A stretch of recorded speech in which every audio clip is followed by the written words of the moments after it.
Sometimes it takes losing everything to realize what truly matters. Jackson Whitfield was the kind of man who appeared to have everything: success, wealth, and the admiration of the corporate elite. Living at the top of a luxury high-rise in downtown Los Angeles, he threw extravagant parties and enjoyed the most exclusive experiences money could buy. But behind the glossy surface, Jackson's personal life was a wreck. His once devoted wife, Emily, had finally walked away, pregnant and heartbroken after uncovering his affair. Now, as the birth of their child approached, Jackson stumbled upon Emily's quiet, careful preparations for the baby. And in a sudden, cutting moment of clarity, he began to understand just how much he had truly lost. Some things he was about to learn couldn't be bought back, no matter the fortune. Jackson Whitfield was born into luxury. His father, Gerald Whitfield, was a property tycoon with commercial and residential holdings spanning the West Coast. His mother, Victoria, was a fixture in elite charity circles, hosting grand galas covered by glossy lifestyle magazines. Jackson received every privilege money could provide: elite private education, top-tier tutors, tennis lessons at the city's most exclusive clubs, and summers spent abroad. Even as a child, he was constantly reminded that the Whitfield name held weight, and that he was expected to shine in every room he entered. From an early age, Jackson learned to glide through life with charm. He knew when to flash a disarming smile or deliver the perfect compliment. But beneath the polished exterior, he longed to define himself outside of his family's shadow. For years, he coasted through life, enjoying the fruits of his inherited wealth with the easy confidence of someone who believed doors would always open for him. It wasn't until he met Emily Lawson that he realized how empty that path was. Emily, raised in a working-class neighborhood in Oakland, was the daughter of Carl Lawson, a city bus driver, and Denise Lawson, a cafeteria worker. From a young age, Emily saw the sacrifices her parents made to keep food on the table and bills paid. She was fiercely determined to forge a better life, for herself and for them, through sheer determination, education, and integrity. When she crossed paths with Jackson during a volunteer initiative in college, their worlds, so wildly different, collided in ways neither could have predicted. Emily had always been driven. Her father's grueling shifts and her mother's long days instilled in her a fire that never went out. She was determined to succeed, to honor her parents' sacrifices with a future they could take pride in. Despite financial hurdles, Emily excelled academically, earning scholarships that placed her among students from affluent backgrounds. But her ambition was always matched by a deep compassion. Whether it was tutoring classmates who were struggling or organizing community food drives, Emily believed firmly in the power of empathy. It was through a university initiative, pairing business students with local leaders to develop philanthropic strategies, that her path crossed with Jackson Whitfield's. At first, she dismissed him as just another entitled heir checking off a resume requirement. But as the program went on, she noticed something deeper behind his polished demeanor, a quiet yearning to escape the golden expectations of his lineage. Jackson, in turn, found Emily's sharp intellect and genuine warmth impossible to ignore. She challenged him with questions that cut through his curated image, seeing the man behind the name. For once, Jackson felt truly seen, not for what he came from, but for who he could be. Their relationship blossomed over shared projects, long talks about creating real impact, and quiet evenings spent crafting business plans that aimed to help rather than exploit. Jackson began envisioning a life beyond LA's elite events, and Emily began discovering a gentler side of him, one hidden from public view. By the time they graduated, Jackson was hopelessly in love. He admired Emily's clear-eyed, grounded view of life and her unwavering values. Emily, cautious at first, came to trust in Jackson's changing vision and growing integrity. He began stepping back from the shallower aspects of his upbringing, directing his wealth into meaningful ventures, with Emily's steady influence guiding him. Of course, whispers started in Jackson's circles. Old friends, used to his carefree lifestyle, couldn't fathom why he'd anchor himself to someone outside their rarefied world. Emily, too, endured her share of judgmental stares, accused of being a social climber or chasing money. But the two of them leaned on each other, finding strength in the love they nurtured. Eventually, Jackson brought Emily to meet his parents, nervously. Victoria Whitfield remained polite but distant, treating Emily more like a candidate than a future daughter-in-law. Gerald Whitfield, always pragmatic, assessed Emily carefully, trying to gauge whether she would elevate Jackson's standing or weigh him down. At a luxurious charity gala, where Emily felt out of place among the glitz and glittering jewelry, she instinctively stepped in to help the short-staffed waiters and found herself deep in conversation with guests often overlooked by the main crowd. Victoria watched in silence, her curiosity piqued. That night, beneath the soft lights of the Whitfield estate's manicured gardens, Jackson handed Emily a small velvet box. She gasped, tears welling up as he knelt and asked her to marry him. Despite the judgments, the skepticism, the stares, they believed nothing could come between them. Their wedding was held at the Whitfield family estate, perched elegantly above the Pacific coastline in Malibu. The ceremony was a rare fusion of opulence and intimacy. A world-class string quartet played for a hand-picked group of elite guests. Yet the vows were so raw and heartfelt that it felt though Jackson and Emily were the only two people beneath the flower-draped archway. A local pastor from Emily's hometown officiated, delivering a touching message about bridging worlds and finding unity through love. For the first year, their marriage felt like something out of a dream. Jackson launched Whitfield Partners, a boutique investment firm centered around socially responsible portfolios, an idea born from his many late-night talks with Emily. While Jackson focused on building the company, Emily dedicated herself to nonprofit work, using her business sense to help small organizations grow. The press quickly caught on. They graced magazine covers as the power couple who merged wealth with authentic purpose. But behind the polished images, pressures began to build. Whitfield Partners expanded rapidly, drawing in high-end clients with complex, demanding needs. Jackson found himself swept into a whirlwind of networking events and overseas conferences. Emily, though equally busy, spent her time in boardrooms of charitable foundations and community centers. Their once cozy evenings turned into quick phone calls from distant time zones, or rushed dinners interrupted by Jackson's buzzing phone, always alive with client messages. Though both made efforts to preserve their connection, Emily could feel Jackson drifting back toward the very world he had once vowed to leave behind. He told her it was temporary, that once the firm reached stability, things would calm down. She wanted to believe him. Neither realized that the cracks had already begun to form. Late nights at the office, exclusive social events, and endless networking slowly became part of Jackson's daily rhythm. He insisted it was all necessary for their shared vision, for the firm's survival. But Emily couldn't ignore what she was seeing. The values they had once built their dreams on seemed to fade, as Jackson catered to wealthy clients driven only by profit. The moral compass that had once guided his work now felt like a shadow of itself. Friends who'd once admired Jackson's transformation noticed the difference. He no longer spoke about community uplift or long-term impact. Those conversations had been replaced by numbers, growth charts, and deals. Jackson no longer spoke of impact with the same fire that once lit up his voice. When Emily raised her concerns, he brushed them off with vague reassurances that once the big contracts were finalized, they'd return to the mission they started with. But in truth, a deep divide was forming between them, widened by Jackson's growing appetite for wealth and prestige, and Emily's unwavering dedication to meaningful, ground-level change. At an exclusive charity gala hosted in Beverly Hills, Jackson was introduced to Bianca Sterling, a stunning socialite and the daughter of a Texas oil baron. She was no stranger to the world Jackson now navigated with ease. Private members-only lounges, elite events, and international business conferences. Unlike Emily, who attended fewer of these high-society affairs, preferring to spend her evenings deep in community work, Bianca made her presence immediately felt. She laughed too freely at Jackson's stories, leaned in too closely during whispered conversations, and radiated a confident, calculated allure. Jackson told himself it was all professional.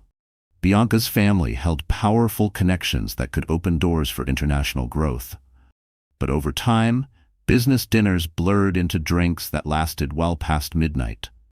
And though guilt flickered inside him each time his eyes fell to his wedding ring, he justified it all as strategic networking. What he refused to confront was the emotional line he was crossing. Emily felt the shift.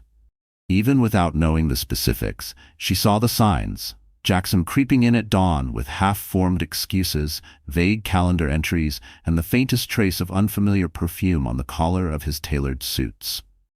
When she confronted him, Jackson turned defensive, accusing her of paranoia, of not trusting his work ethic.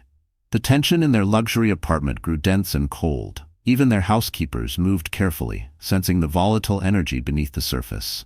In her moments of confusion, Emily thought of the Jackson she fell in love with, the man who once ditched exclusive cocktail parties to paint community murals with underprivileged teens, the one who cracked corny jokes during high-stakes meetings just to make her smile. She didn't want to believe that version of him was gone, so she held on, desperately hoping that if she was patient enough, he'd find his way back. But Jackson was sinking deeper into Bianca's world, a world of endless toasts, whispered alliances, and the seductive illusion of infinite opportunity. One late evening, determined to bridge the growing silence between them, Emily decided to surprise him at his downtown office. Her heart pounding with a fragile kind of hope, she stepped into the building and walked toward his corner suite. Through the frosted glass, she saw the unmistakable shapes, Jackson and Bianca, standing far too close, their silhouettes softly fused by the dim interior light. The moment shattered her. She turned and walked away in silence, tears streaming freely down her cheeks. That night, she confronted him with trembling words and a heavy heart. The denials came quickly, but they couldn't stand against the growing pile of signs, the rumors, the late hours, the scent, the distance. And the look on his face when she named her pain said everything. She could no longer ignore the growing cracks. The argument escalated until Emily, voice trembling, announced she was leaving. With shaking hands, she packed a suitcase, while Jackson stood motionless, his apologies coming too late to matter. The days that followed passed in a haze of regret and self-blame for Jackson. He tried to convince himself he hadn't intended to betray her, that he had simply gotten swept up in the seductive pull of success and affirmation. But no excuse could wipe away the image of Emily leaving with tear-filled eyes and a single suitcase. The penthouse suddenly became a mausoleum, each corner filled with painful reminders of the life he'd carelessly let slip away. Bianca attempted to fill the emptiness with grand parties and lavish weekend escapes, but her glittering world, once enticing, began to feel strangely hollow.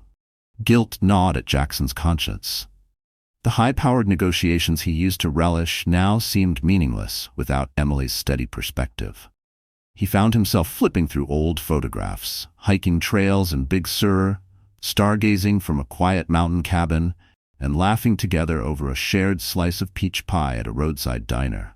Each photo reminded him of who he used to be, the version of himself Emily helped shape.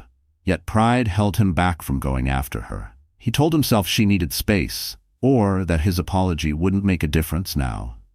But none of those justifications soothed his deepening desperation, especially during the silent nights when he lay awake in the penthouse, haunted by the echo of her laughter now missing from the walls. Emily, meanwhile, had moved into a modest apartment in Silver Lake. It was a stark contrast from the high-rise luxury she left behind, but it offered the solitude she craved. She threw herself into her charitable work, trying to find purpose in the aftermath of her heartbreak. She had no idea her world was about to shift again, until the test came back positive, pregnant. The realization tested her strength in ways she hadn't expected. She remembered how she and Jackson had once daydreamed about kids, imagining the sound of tiny feet running through sunlit hallways and picnic blankets spread across Griffith Park. Now, that dream was clouded by betrayal, and the father of her child was a man she no longer recognized. For weeks, Emily told no one. Only Monica Reyes, her childhood friend from East LA, knew the truth. Monica stood by her side without hesitation, driving her to appointments, helping her process the emotional weight of single motherhood. Emily clung to that support as she wrestled with a heavy question. Should she tell Jackson? Would it offer closure or just more chaos? In the end, Emily chose to put her baby's well-being above all else. Still, life has a way of exposing truths at the worst possible moment. Just days later, a distant acquaintance of Jackson's, an administrative coordinator at the same hospital, spotted Emily in the obstetrics wing. Word traveled fast. The news hit Jackson like a lightning bolt. Fear, disbelief, hope, and guilt all tangled together. He reached out to anyone who might know more, calling mutual friends in a frenzy. Was the child truly his? And if so, how could he ever make it right after breaking her trust? He didn't sleep that night. Pacing through the vast emptiness of his penthouse, Jackson found himself staring at the skyline, but not seeing it. Memories of childhood resurfaced. His father's silence at dinner, his mother's sharp gaze whenever his grades weren't perfect. He'd learned young that love had conditions, that affection had to be earned with success and charm. That belief had shaped everything. It was why he feared failure, why he clung to validation from strangers like Bianca, who made him feel admired, even if falsely so. Somewhere deep inside, he'd always feared that if he wasn't perfect, he wouldn't be loved. And now, with Emily carrying his child, that fear twisted into something sharper. What if she saw him as unworthy forever? Bianca scoffed at the possibility, planting doubts in his mind with a cold warning. Emily was probably using the pregnancy as leverage. But Jackson felt something deeper. A pull he couldn't ignore. The guilt that had simmered for weeks now flared into a profound sense of duty. He needed to see her, to see the truth for himself. His first encounter with Emily after learning about the baby was thick with tension. On a chilly Los Angeles morning, he stood in a black coat outside her apartment building in Silver Lake, watching pedestrians rush past. His heart pounded as he spotted her walking down the steps. Emily froze, stunned to see him.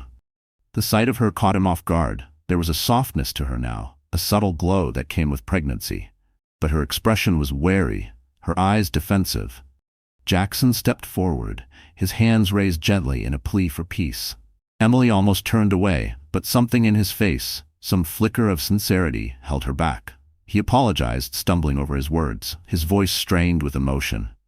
She let him walk beside her as she headed to her doctor's appointment. Though the walk was quiet, the conversation fractured by silence and long pauses. Reluctantly, she agreed to let him come, with a firm reminder that this didn't mean she forgave him. Inside the exam room, Jackson sat quietly as the ultrasound began. His eyes locked on the monitor, where the unmistakable rhythm of a tiny heartbeat pulsed across the screen. It struck him like a wave, raw, humbling, unforgettable. In that moment, everything else dissolved. The betrayal, the arguments, Bianca's whispered doubts. All that remained was this fragile life they had created. He reached out instinctively and took Emily's hand. She didn't pull away, but her eyes brimmed with unshed tears. The appointment ended with Jackson making a heartfelt promise to be there for the baby and for her, if she'd let him. Emily said little in return. She wasn't ready to trust again. Not yet. In the weeks that followed, Jackson tried to show his commitment through gestures. Groceries delivered to her doorstep, prenatal vitamins hand-selected and sent with notes, glossy baby catalogs from high-end boutiques arriving by mail. He even offered to cover all her medical bills. While Emily recognized the effort, she also began to feel overwhelmed.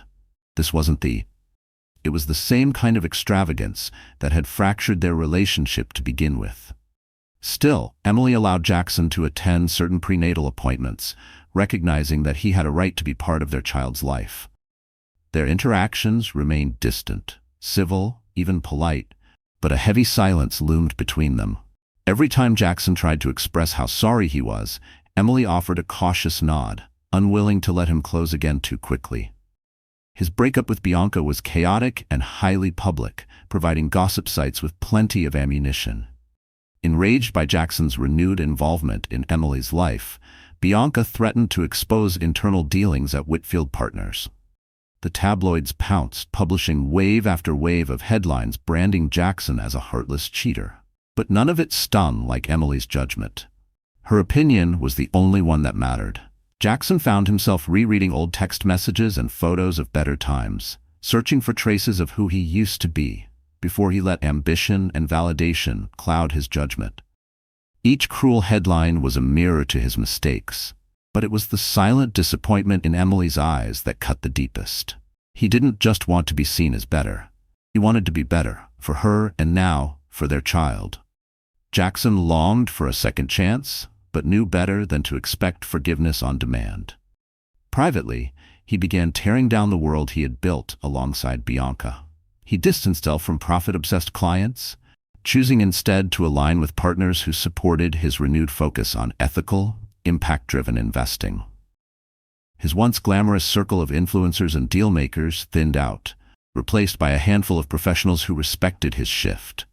But whether Emily believed the change was real, that remained the great unknown. The reckoning came swiftly.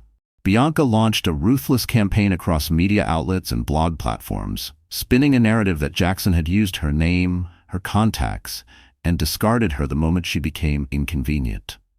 She leaked private photos of them at upscale galas and industry events, fueling rumors of multiple affairs. Hashtags like Whitfield scandal and millionaire fraud trended for days. Investors began to get nervous. Some wondered if Jackson's personal turmoil hinted at larger issues within Whitfield Partners. His team questioned whether his sudden turn toward philanthropy was sincere or simply a clever PR maneuver. From her apartment in Silver Lake, Emily watched the chaos unfold with mixed emotions. She wasn't interested in the headlines, but she worried about what the fallout could mean for their child. Not because she needed his money, but because the future Jackson had promised their baby now felt uncertain. If he lost credibility, if he lost the business, what would be left? Her father, Carl Lawson, stopped by one quiet afternoon. He sat across from her at the kitchen table, concern etched into his weathered face. He wasn't convinced Jackson could be counted on. Not yet. But he also acknowledged the effort Jackson was making, showing up to doctor's appointments, avoiding public attacks on Emily, and taking responsibility instead of hiding behind excuses. After a long heart-to-heart, Carl advised Emily to trust her instincts. If Jackson was truly sincere, maybe he deserved the chance to earn his way back. And if he wasn't, at least she would know she had given him that opportunity. That evening, Emily found herself scrolling through old photos, images of simpler times, quiet dinners at local diners, shared laughter during weekend getaways, and those long, passionate conversations about making a difference in the world. Beneath the chaos, the betrayal, the headlines, she could still see a flicker of the Jackson she once loved. The question was whether that flicker could survive the wreckage he had caused. Then came the move no one expected.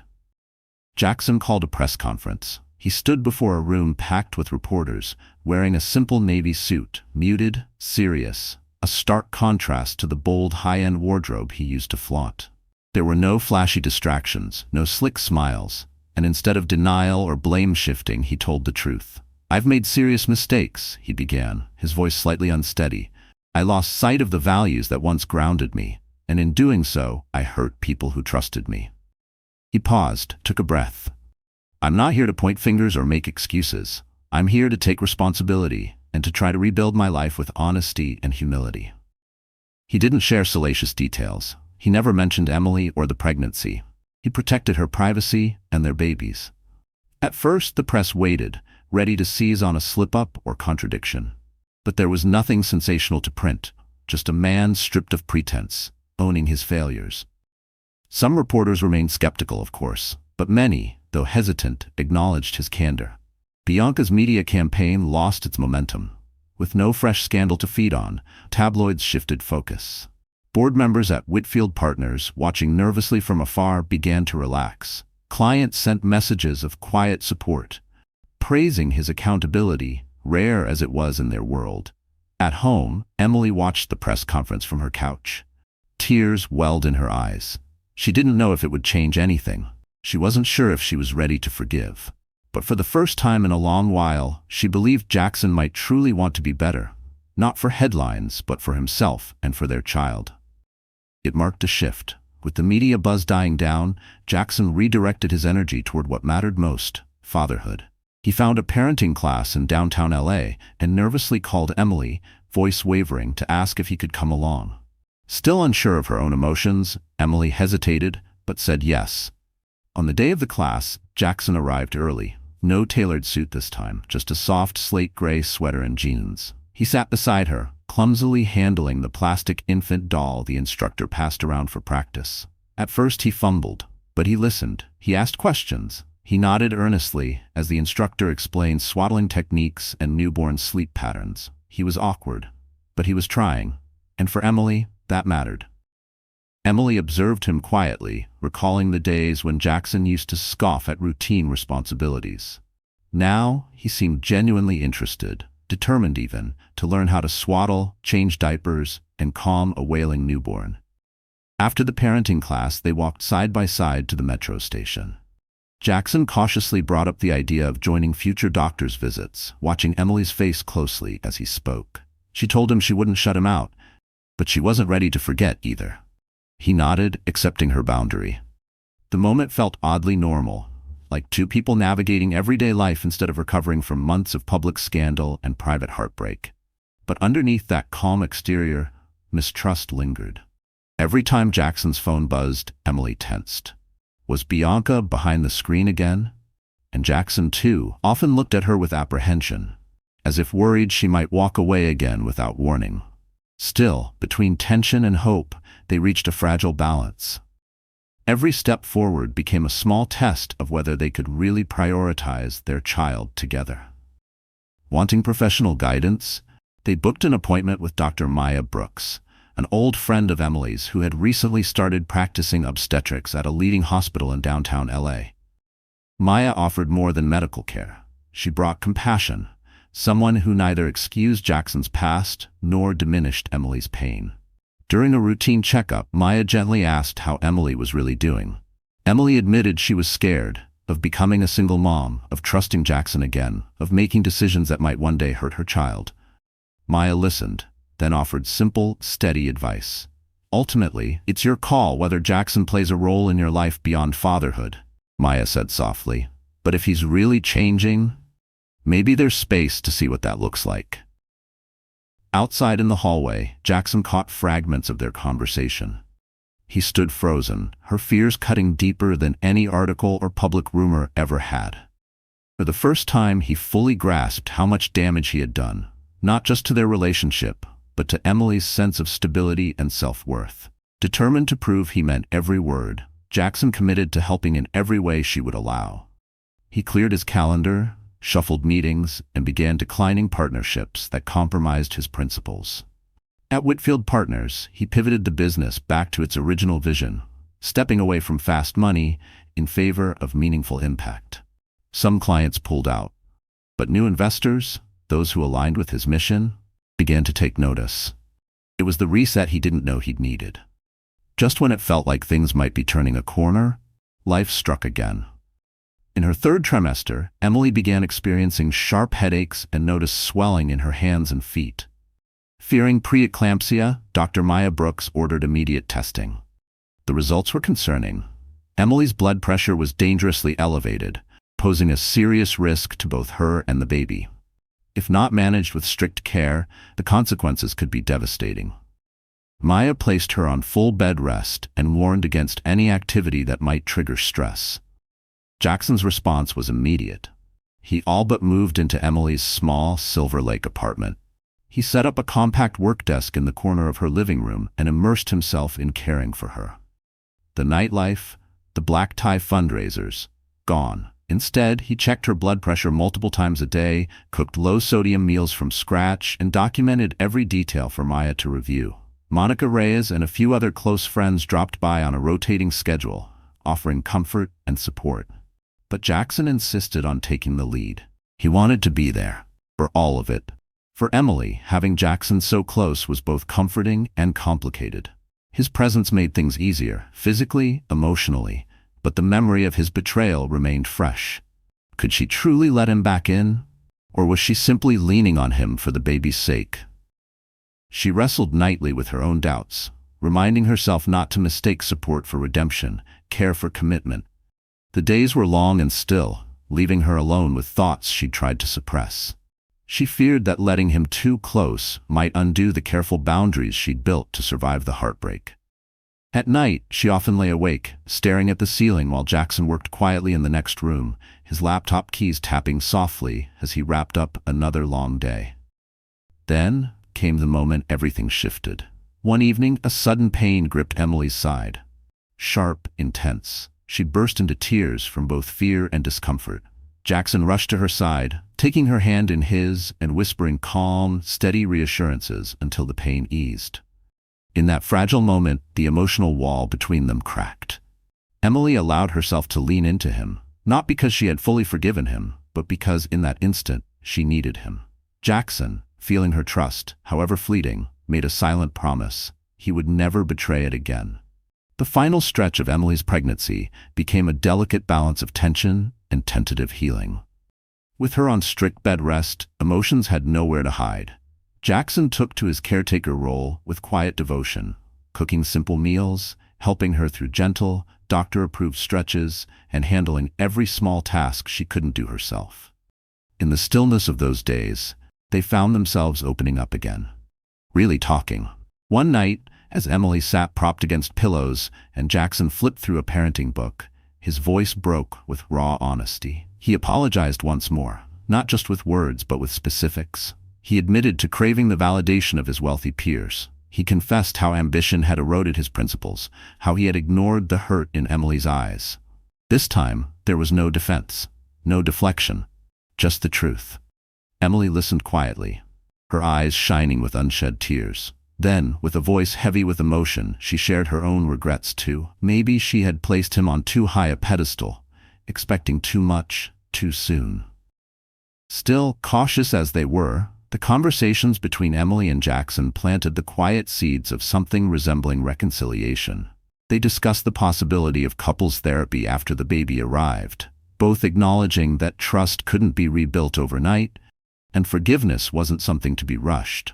But they also revisited what once connected them, their shared belief in honest work, their dream of helping others, and the vision of a family built on something deeper than just status or money. As the atmosphere in the apartment softened, they began preparing for the baby's arrival. Jackson set up a crib in the small spare room, carefully adjusting neutral-colored sheets and hanging a mobile that played soft lullabies overhead. Emily, moving slowly but purposefully, folded baby clothes and tucked them into drawers, pausing often to rest. Every gesture carried the weight of uncertainty, each one a step toward a future neither could fully predict, but both were quietly hoping for. But life has a way of testing even the most delicate progress. Late one night, Emily woke up with blinding pain and blurred vision, classic symptoms of a dangerous blood pressure spike. Jackson was instantly alert. Heart pounding, he called Dr. Maya Brooks, who instructed him to get Emily to the hospital immediately. He drove through the quiet Los Angeles streets at breakneck speed, white-knuckled hands clenching the wheel, eyes darting between the road, and Emily slumped beside him. 1,000 regrets pulsed in his mind. Every misstep, every selfish act, now eclipsed by the terrifying thought that he might lose her and their child before he could fully make things right. At the hospital, the diagnosis was clear. Emily's condition had escalated. An emergency C-section was the safest option for both mother and baby. Jackson paced the sterile waiting area, anxiety twisting inside him. In that moment, all the privilege, all the access, all the influence meant nothing. Not if he couldn't protect the two lives that now meant everything. Dr. Brooks appeared finally, composed but direct. She led Jackson to change into scrubs so he could be present in the operating room. The bright surgical lights, the rhythmic beeping of monitors, the antiseptic scent, it all faded into the background as he stood beside Emily, gripping her hand. He whispered to her, words of love, apologies, quiet promises to never stray again. Emily, still woozy from medication, gave him a faint smile and met his eyes with silent strength. Then at last, a high piercing cry filled the room. Their daughter was here. Tears blurred Jackson's vision as he watched the nurses wrap the tiny newborn in a white blanket. She was small, fragile, beautiful. Emily, still recovering, exhaled slowly, tears escaping as she stretched out a hand to feel the baby's soft fingers. They named her Lily, after Emily's favorite flower. For a moment, the chaos fell away. But reality, as always, crept back in. Lily was premature. She needed care. Lily spent her first days in the neonatal intensive care unit. Emily's own recovery was complicated. Her blood pressure continued to fluctuate, requiring constant monitoring. Jackson split his time between Emily's hospital room and the NICU, a space filled with the soft hum of machines and quiet, clinical voices. It was there, beside Lily's incubator, that Jackson felt the full weight of parenthood settle into his bones. He would slide his hand gently into the small opening of the incubator, watching in awe as Lily's impossibly tiny fingers curled around his own. At the same time, Jackson found himself in an awkward but inevitable position, facing both sides of their extended family. Carl and Renee Lawson visited frequently, offering Emily emotional support and ensuring she was never alone. Jackson's own parents, Everett and Diane Whitfield, showed up as well. Less aloof than usual, their worry softening years of pride. Even Monica Reyes came by daily, always greeting Jackson with reserved politeness, her caution clear. But no one let old grudges cloud what mattered. Lily's health and Emily's recovery came first. Amid these long hospital visits, Jackson's perspective began to shift. He started to see just how delicate happiness could be, how easily it could all slip away. For the first time in years, he prayed. Quiet, desperate prayers for Lily's strength, for a second chance, for the chance to be the kind of man Emily and their daughter could rely on. As Lily began to grow stronger, so did the fragile sense of hope building in Jackson's heart. Eventually, Emily was discharged, though Lily had to remain in the NICU for a few more days. Jackson returned to the Silver Lake apartment and set everything up to make the transition home easier. He followed the postpartum care instructions carefully, checked Emily's blood pressure multiple times a day, and made sure she rested. It was the closest they had been in months, but this intimacy wasn't about romance. It was about resilience. It was about healing. It was about learning to show up for Lily. There were still tense moments, times when Emily would flinch from his touch or stiffen at the memory of betrayal. Jackson didn't push. They talked when they could, and when they couldn't, they focused on Lily. When the day finally came for Lily to be released from the NICU, Jackson drove them to the hospital, checking and rechecking the car seat installation with trembling hands. Under Emily's watchful gaze, he lifted their daughter, tiny but strong, into the carrier. The drive home was short, but Jackson would remember it forever. City lights shimmered past the windows, like they were welcoming Lily into the world she was finally strong enough to meet. Back at the apartment, they showed her the nursery. A simple, peaceful room with pastel walls and a mobile of glittering stars overhead. Emily eased herself onto the couch, eyes heavy with exhaustion and quiet relief. Jackson placed Lily in her crib with delicate care, then turned to Emily. He took her hand. A year ago, he had always imagined this moment happening in a luxury high-rise, a penthouse suite with floor-to-ceiling windows and staff at his beck and call. But now, standing in a modest Silver Lake apartment, Jackson realized something profound. Love wasn't found in polished marble or sweeping skyline views. It lived in the soft glow of a nightlight, in whispered lullabies and midnight feedings. The days that followed were sleep-deprived and chaotic. Lily's cries echoed through the night, waking them at odd hours. Jackson and Emily took turns rocking her, feeding her, changing her. Each moment, though exhausting, felt like a gift to Jackson. He never imagined that something as simple as warming a bottle or holding his daughter as she drifted off could bring such contentment. Emily remained guarded. She didn't offer full trust, not yet. But the steady presence of a partner sharing the load eased some of her weariness. Slowly, conversations about their relationship began to surface again. Tentatively, cautiously, but with a flicker of something new. Hope. They agreed to begin couples counseling. Neither wanted to ignore the past or pretend it hadn't happened. Their first session was raw, tense. Jackson opened up about his insatiable need for approval, his weakness for attention, and how that had blinded him to Emily's emotional needs. Emily, in turn, spoke about the isolation she felt, how she'd warned him about Bianca, how he had brushed off her concerns with condescension. The therapist helped them see that while Jackson's betrayal had caused deep wounds, healing might still be possible, if they were both willing to put in the work. They left that first session emotionally drained, but strangely connected. For the first time in a long while, they were moving in the same direction. Small gestures started to rebuild the foundation. Jackson bringing Emily a warm mug of tea without her asking. Emily inviting Jackson's parents over for a simple dinner to see Lily's progress. Jackson turning down high-stakes deals that didn't align with his renewed priorities. As Lily gained weight and started recognizing their faces, cooing in delight, Emily and Jackson rediscovered glimpses of the connection they once shared. It wasn't perfect, it was messy and hard and still uncertain, but it felt genuine. It felt earned. News of Jackson's personal transformation quietly rippled through his professional circles. Some former allies rolled their eyes, dismissing it as a phase, but others, those attuned to impact and integrity, began reaching out. Investors interested in social good saw promise in the new Whitfield partners. Jackson's passion reignited, not from chasing profits, but from aligning values with work. His balance sheets weren't booming, but they were steady enough to give him what he needed most: time. Afternoons were spent reading books about infant development, helping Emily clean up the nursery, or folding Lily's tiny clothes while she napped nearby. Even mundane tasks became meaningful, soft, ordinary moments of togetherness. Every so often, Emily would catch Jackson gazing at Lily, eyes filled with awe, and remember who he used to be. Before the ambition, before the scandals, when love, purpose, and a shared vision had meant more than any dollar sign. Not everyone was convinced. Bianca remained a lingering question mark, occasionally resurfacing in social circles with sly remarks and thinly veiled suggestions that Jackson's so-called transformation was nothing more than a publicity stunt.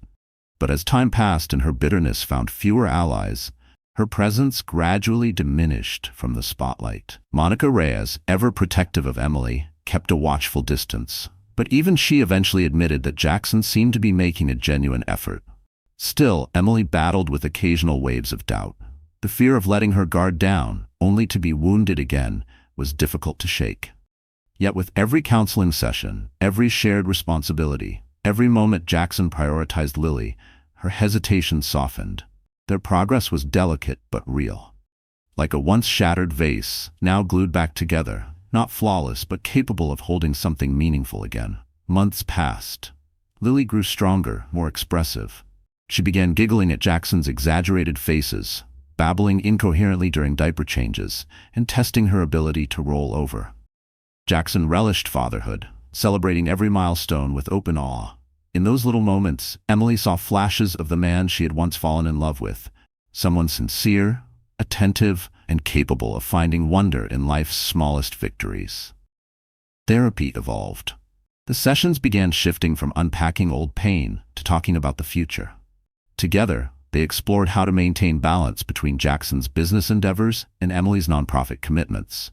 They built boundaries, mutual agreements to ensure neither person felt overshadowed or dismissed. One evening, Jackson floated the idea of eventually finding a more family-oriented home. Not another skyscraper penthouse, but maybe a small house with a yard for Lily to explore. Emily didn't say no. She simply replied, "Let's keep building trust first." Their families took notice of the change. Carl Lawson, once skeptical, acknowledged Jackson's growth during a quiet dinner where he watched him flip pancakes one-handed while calming a fussy Lily in the crook of his arm. Diane Whitfield, initially distant, softened unexpectedly one afternoon when she arrived to find Emily reading bedtime stories aloud, Lily tucked close. The contrast between this simple domestic moment and the opulent galas she once hosted left her momentarily speechless, but moved. There were still rough days. Business stress, sleepless nights, or random flashes of old pain occasionally crept in. But instead of pulling them apart, these challenges became threads, sewing their lives back together, one shared hardship at a time. For Lily's first birthday, they chose a modest celebration right in Emily's apartment. The penthouse remained empty, a silent monument to a past that no longer fit. Friends and family squeezed into the living room, where balloons bobbed under low ceilings. Lily, perched in her high chair, stared wide-eyed at a single candle before gleefully smashing her hands into the frosting. Laughter rang out from all corners.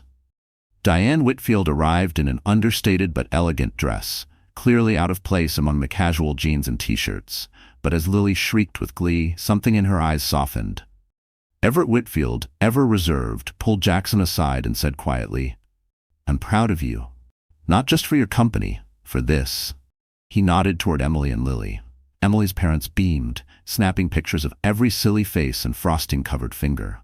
Monica teased Jackson about the apron he wore, bold letters declaring "One Dad." Guests from Emily's nonprofit world mingled easily with Jackson's more corporate connections. Remarkably, the room felt warm, unforced, free of the old performance that once colored every Whitfield gathering. As the night wound down and guests began to leave, Jackson and Emily ended up on the floor, sitting cross-legged with Lily babbling between them. The apartment was littered with torn wrapping paper, half-eaten cupcakes, and a sea of baby toys. Jackson and Emily sat on the floor, Lily babbling between them. Their eyes met. Just a quiet glance, but one filled with so much gratitude that it needed no words. Jackson leaned over and pressed a gentle kiss to Emily's temple, whispering, "Thank you for letting me be part of this." Tears shimmered in Emily's eyes as she reached out to gently stroke Lily's soft hair. In that still, perfect moment, they both understood something deeply true. Love wasn't about flawlessness. It was about redemption, about choosing each other again and again, especially when things felt irreparably broken. 1 year after Lily's birth, their lives had settled into a rhythm that was equal parts unfamiliar and comforting. A new kind of normal neither of them could have imagined during the chaos of the past. Gone were the nights of glittering galas and sky-high views, replaced by feedings, diaper changes, and quiet evenings on the living room floor. Jackson still led Whitfield Partners, but his perspective had changed. The business no longer consumed him. Instead, he found unexpected joy in the balance he'd struck. Each morning, he'd rise early to check emails in the soft light before the apartment stirred. When Lily woke, he'd scoop her up gently, letting Emily sleep a little longer. Holding her against his chest, feeling the rhythm of her tiny breath, Jackson often wondered how he'd ever believed anything else could bring him this kind of peace. Sometimes, while holding Lily close, Jackson would catch his own reflection in the window. Unshaven, in old sweatpants, eyes softer than they'd ever been, and he would feel something unfamiliar. Contentment without conditions.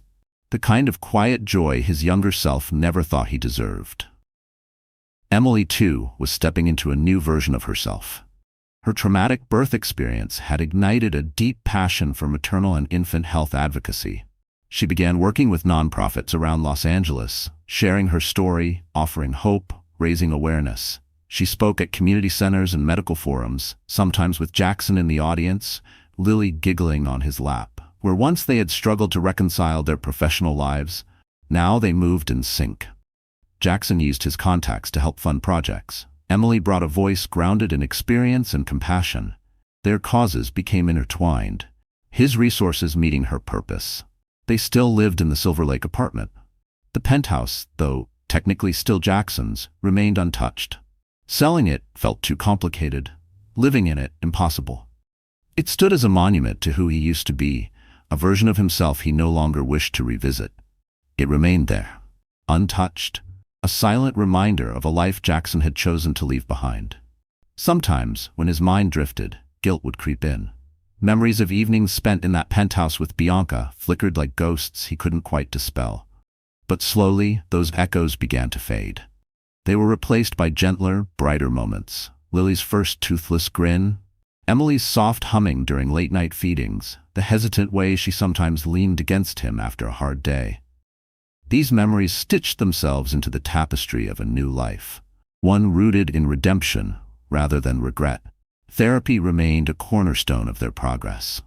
Every other week, they returned to the same warm, understated counseling office where they had once unpacked the rawest wounds of Jackson's betrayal. The leather sofa they once sat on with tension now hosted quieter conversations, refinements rather than repairs. Together, they navigated parenting strategies, clarified emotional boundaries, and practiced the art of forgiveness in real time. Their therapist would occasionally comment on how uncommon it was for couples to recover from such a deep rupture, and even rarer still to grow stronger from it. But Emily and Jackson had stopped aiming to be unbroken. They knew better. Their goal wasn't perfection, it was partnership. A kind where the scars weren't erased, just honored. Meanwhile, Lily bloomed, her every milestone a metaphor for their own healing. She had started to toddle, gripping coffee tables and chairs for balance. Her babbling now resembled real words, and when Mama and Dada emerged, albeit with some hilarious variations, both parents were swept up in laughter. One sunlit afternoon, Jackson crouched on the rug, arms wide, encouraging Lily to take a few tentative steps toward him. Emily stood nearby, snapping pictures on her phone, the tiny living room bursting with joy. The air itself seemed to pulse with something rare and hard-won: peace. As Lily's second birthday approached, they made the same decision they had the year before: to celebrate at home, in the Silver Lake apartment. It wasn't flashy, but it was real. On the day of the party, sunlight streamed through the windows. Balloons drifted lazily along the ceiling. A tight circle of loved ones crowded into the room. Diane Whitfield arrived in a cotton dress, still adjusting to the cozy chaos, but smiling earnestly, determined to fully participate in her granddaughter's celebration. Everett trailed in behind her, holding a small stuffed giraffe with endearing awkwardness. In Everett's large hand was a gift he had chosen himself, something soft, with hand-stitched details that hinted at genuine care. Across the room, Carl and Renee Lawson beamed proudly, snapping photos of Lily perched chair, wide-eyed as she stared at the flickering candle atop a tiny cake.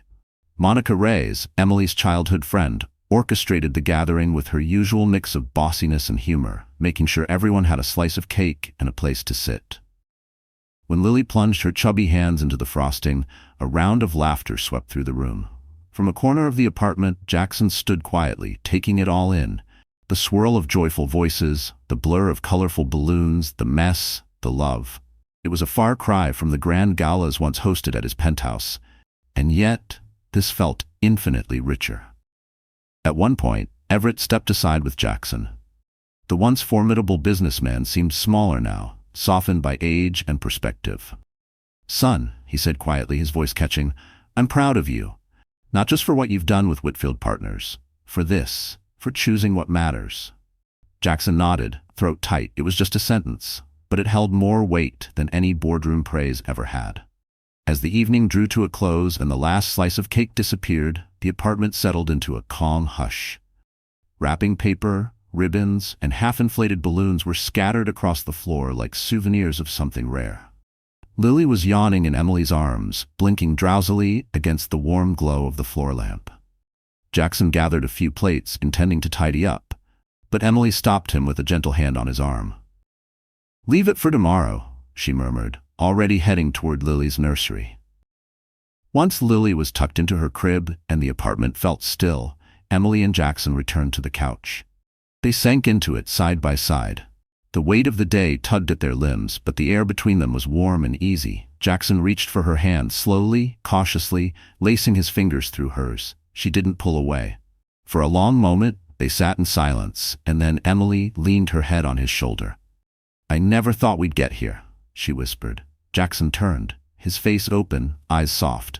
"Me neither," he replied, brushing a loose strand of hair behind her ear. "But I'm so grateful we did." In that quiet moment, the storm of their past, the betrayal, the grief, the sleepless nights in hospital corridors, the raw sessions in therapy, settled like dust on a windowsill. Still present, still real, but no longer defining them. What remained was a new bond, delicate but unshakable. One forged not through perfection, but through truth, forgiveness, and the quiet courage to try again. A few days later, Jackson suggested they revisit the small diner in East Los Angeles, where he and Emily used to share late-night slices of pie during their college days. Emily hesitated. Lily's nap schedule was still unpredictable, but eventually nodded. Together they buckled Lily into her car seat and drove across town, past traffic lights and sprawling murals. The neon sign of the diner blinked softly in the dusk, just as it had years before. They slid into their old booth, the cracked vinyl still familiar. Around them, a few regulars glanced up with curiosity at the young family. Lily's wide eyes scanned the laminated menu, her little hands grabbing at the salt shaker and sugar packets. Emily and Jackson exchanged sheepish smiles. They ordered 2 slices of apple pie, an old favorite, and took turns feeding Lily small spoonfuls of mashed banana. The taste of the pie stirred something deeper. Memories of who they used to be, and hope for who they might still become. Jackson looked across the table and saw Emily watching Lily with adoration. Then, for just a second, she looked at him, not with hurt or suspicion, but something gentler, something healing. Beneath the table he found her hand, their fingers laced together. Warm, familiar, steady. There, in the heart of East LA, with the hum of neon and the clink of diner plates all around, they let themselves believe in a future again. One they'd rebuild slowly, deliberately, reshaped by the fire they had walked through. They had traveled a long, painful road, from betrayal and heartbreak to forgiveness and grace. Every choice to stay, every hour spent rebuilding trust had been like another stitch in the fabric of their second chance. Now, as Lily giggled in Emily's arms, Jackson realized what truly mattered. The real treasure in life wasn't status or wealth or rooftop views. It was this: the soft hush of evening light, a shared booth at a humble diner, and the quiet certainty that love, when nurtured, could rise from the ashes. They were a family shaped by hardship, but bound by something stronger than any wound. Hey, our amazing friends, if you're still here, still listening right now, something in this story must have touched your heart in some quiet, powerful way. And maybe, just maybe, you're sitting with questions of your own, about forgiveness, second chances, or the kind of love that isn't perfect, but is brave enough to try again. This story reminds us of one profound truth: sometimes the obstacle is the way. That's not just a quote. It's a Stoic principle. Marcus Aurelius wrote, "The impediment to action advances action. What stands in the way becomes the way." And isn't that what Jackson and Emily's journey really is? Their love wasn't flawless. It was shattered, rebuilt, and reshaped by grief, regret, and finally growth. But in the cracks of what was broken, they found something stronger. A love not based on perfection, but redemption. In real life, we all face betrayal, disappointment, or loss at some point. And while those things hurt, they also strip us bare enough to see what actually matters. What do we do when we're brought to our knees? Do we run? Or do we rise? With humility, grace, and truth. So, maybe your own life feels messy right now. Maybe you're carrying guilt or pain or fear. But healing doesn't begin when everything is fixed. It begins when we choose to stay. When we show up, quietly, consistently, like Jackson did for Emily and Lily. You see, healing is not about going back to what once was. It's about becoming someone new.